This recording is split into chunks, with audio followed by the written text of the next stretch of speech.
ঋতুরাজকে স্বাগত জানাতে প্রকৃতির আজ বর্ণিল সাজ।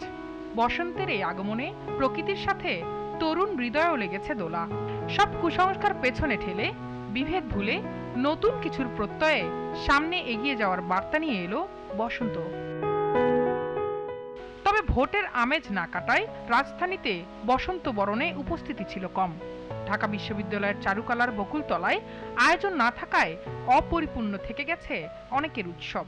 আজকে হচ্ছে বসন্তের জন্য ফুল কিনতে আসলাম। আজকে যেহেতু ভ্যালেন্টাইন্স ডে, তো আর কি দামটা একটু বেশি আর কি। চারুকলার যে অনুষ্ঠানটা সেটা এবার আর হলো না, ওটা মিস করলাম। তারপরও ফুল ফুটুক আর নাই ফুটুক, আজ বসন্ত। নিজেদের মতো করেই ফাল্গুন রাগাতে ফুলের দোকানে জমছে ভিড়। তাদের আশা, বাসন্তী ফুলের পরশ আর সৌরভে কেটে যাবে শীতের জরাজীর্ণতা। আজকে বসন্ত আমার খালামুনির সাথে আসছি, ভালোই লাগছে। বসন্ত আসলে নিজের মতো করে পালন করলাম।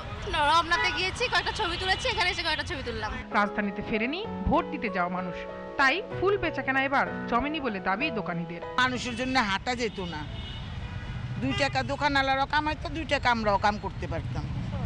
এখন তো বেচা কিনি নাই দেখে আমাদেরও কাজ নেই। স্বাভাবিক কারণেই অন্য বছরের তুলনায় এই বছর আমাদের বেচা কিনাটা অনেকটাই কম। কাস্টমার তো সবাই বাড়িতে চলে গেছে নির্বাচনের কারণে, সবাই এখন আসতেছে, সবাই সবাইকে ফুল দিবে, বিকাল পর্যন্ত আরো ভালো হবে। প্রিয়জনের জন্য বসন্তের সাথে ভালোবাসা দিবসের শুভেচ্ছাও দিতে ভুলছেন না অনেকে।